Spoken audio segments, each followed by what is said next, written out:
as a physical medicine and rehabilitation provider, we're learning that rehabilitation strategies, including physical therapy, medication management, diet modification, lifestyle modification, can all be important first-line strategies for these patients because they tend to have the most benefit and the least side effect.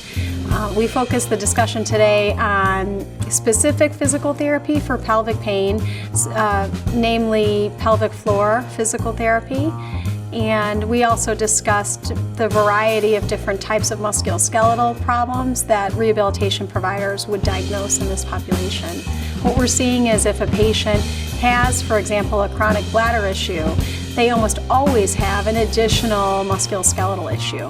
And so we're starting to work as a team in a multidisciplinary way to manage these patients and focus treatment more broadly.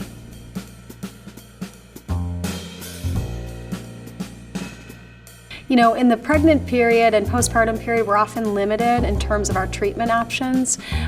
Fortunately, for many women who have had chronic pelvic pain, if they've stopped breastfeeding, we can start to treat them like other pelvic pain populations. But our focus and the majority of research in this area has been on exercise, ergonomics, and very specific physical therapy to treat the pelvis.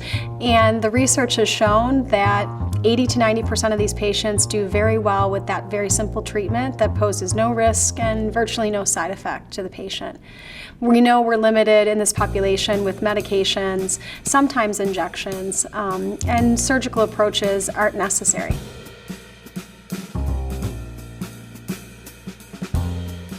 We can't just use chronic pelvic pain as a broad-based diagnosis, but that we need to break it down by subtype, and then also think more broadly about how these diagnoses are not just organ-based, but actually probably a manifestation of both peripheral and central nervous system changes.